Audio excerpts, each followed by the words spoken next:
इसके बाद सुनीता जी का सवाल है मार्क्सन फार्मा के बारे में, और इन्होंने पूछा है कि 70-80 के भाव पे खरीदा हुआ है, अगले 5-6 साल तक रखना कैसा रहेगा? देखिए, इन जनरल बताऊँ तो मैं अभी भी फार्मा पे नेगेटिव नहीं हूँ। फार्मा पे अभी भी मेरा पॉजिटिव है। मार्क्सन्स फार्मा का प्रोडक्ट पोर्टफोलियो ठीक है।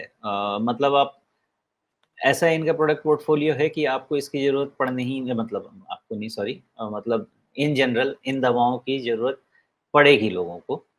तो 5 साल के हिसाब से इनकी अर्निंग्स खराब नहीं रहेगी, अर्निंग्स अभी भी अच्छे हैं, आगे भी अर्निंग्स इनकी अच्छी रहनी चाहिए। बट इन शॉर्ट टर्म जो है ना, मार्क्सन्स का फिलहाल वैल्यूएशन मुझे लगता है कि उस नंबर्स को ऑलरेडी फैक्टर कर रहा है। तो इस सिचुएशन में आप 5 साल में हो ये सकता है कि आपको 1 साल, 2 साल आपको पैसा हो सकता है बनता हुआ नहीं दिखे, फ्रस्ट्रेशन आपको। मार्क्सन्स फार्मा का चार्ट जो आपने लगाया राजीव जी, आप देखें तो ये हो गया नवंबर 2023 और हम पहुंच गए हैं जून। तो ये कंसोलिडेशन चल ही रहा है, कुछ इसमें मिल नहीं रहा है। ये इसलिए हो रहा है कि जो अहेड ऑफ टाइम रन हो जाता है, इस रन में ये होता है कि वैल्यूएशन एडजस्टमेंट चलता है। कंपनी अच्छी, प्रोडक्ट अच्छा, नंबर्स अच्छे, लेकिन valuation ahead of time run up हो चुका है, इसलिए यही काम होगा। तो आप इसको 4-5 साल का समय देंगे तो क्या आपको ये सीएजीआर बना के देगा? जी, मेरे हिसाब से बना के देगा। इसमें कोई शक नहीं है। लेकिन क्या ये बाकी चीज़ों को अंडर परफ़ॉर्म कर सकता है? बिल्कुल कर सकता है। क्यों? क्योंकि ऑलरेडी वैल्यूएशन इसका काफ़ी हद तक फैक्टर हो चुका है। तो मान लेते हैं कि ₹160 है यहाँ पे, तो अगले 5 साल में क्या ये डबल होने की कोशिश करता है? मतलब क्या ये 300 के आसपास का नंबर दे सकता है? मुझे लगता है कि इनका जो प्रोडक्ट प्रोफ़ाइल है और जो फ़ार्मा का करंट सिचुएशन है, पोटेंशियल तो है इसमें। इनके नंबर्स भी अच्छे-अच्छे ठीक-ठाक ही आ रहे हैं।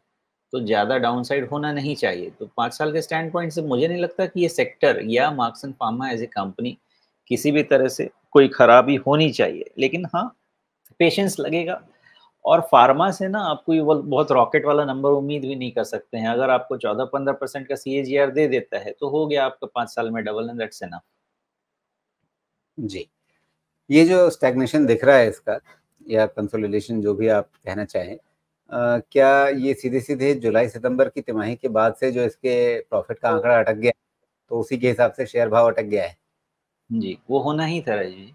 तो इनका जो प्रॉफिट एक्सपैंड हुआ ना, बीच में ईपीएस इनके काफ़ी एक्सपैंड हुए, लेकिन उसके बाद से एकदम अटक से गए हैं। ये ईपीएस बढ़ के 1.8 की तरफ पीक हो गया है और उसके बाद से वहीं पे इनका अर्निंग पर शेयर अटका हुआ है। तो जब तक ये ज़्यादा ऐड नहीं करेंगे, तब तक यहाँ से इनको फिर से वैल्यूएशन नहीं मिलेगा। लेकिन ध्यान देने की बात ये है कि अगर 1.8 इस तरह भी अगर ईपीएस ऐड होता है, तो सम फाइन डे स्टॉक सस्ता भी तो हो जाएगा फिर। तो वो कंसोलिडेशन होते-होते, तो मुझे लग रहा है कि ये समय की बात है। एक समय के बाद ये वैल्यूएशन इनका नॉर्मल हो जाएगा, जो अभी 20-22 के आसपास चल रहा होगा ना इनका पीई करीब-करीब, हाँ, 23 के आसपास चल रहा है। तो थोड़ा 2-3 क्वार्टर के बाद और थोड़े नंबर्स अच्छे हुए, तो यही वैल्यूएशन मान लेते हैं कि आपका अगर 15-17 के आसपास आ गया, तो ये फिर स्टॉक के लिए एक मतलब नई नई फ़िलिप का काम करेगा। जी। वैसे ये वैल्यूएशन भी ना कहीं बड़ी पहेली है कि कहीं पे 22-23 का पीई जो है, वहाँ पे शेयर अटक जाता है, कहीं पे 60-70 के पीई पे भी चलता रहता है, और बावजूद इसके कि वहाँ भी वैसे एग्ज़ाम्पल्स में भी हमें दिखता है कि कंपनी की सेल्स या प्रॉफ़िट अटकी हुई है। तो बाज़ार कब किस चीज़ को कितना भाव देना चाहता है, ये बड़ी पहेली वाली चीज़ है। देखिए, सबसे पहला क्या है, सेक्टर का मूड क्या है? अगर सेक्टर का मूड अच्छा है ना, तो फिर आप इतना सा अच्छा काम करेंगे, आपको वाहवाही बहुत ज़्यादा मिलेगी। तो सेक्टर के मूड पे मेनली डिपेंड करता है कि कैसा है। अगर फ़ार्मा में तो अभी मूड ठीक-ठाक ही है, कोई दिक्कत नहीं है। इस चक्कर में आपको इसमें कोई-कोई अगर ऑफ लेट अच्छा परफ़ॉर्म करने लगे या मान लीजिए कोई टर्न अराउंड केस निकल जाए, जो कि लॉस से प्रॉफ़िट में आ जाए, उनको वैल्यूएशन आनन-फानन मिलने लगेगा इस असम्पशन पे कि अब ज़्यादा प्रॉफ़िट ऐड करने लगेंगे, ज़्यादा बॉटम लाइन ऐड होता जाएगा।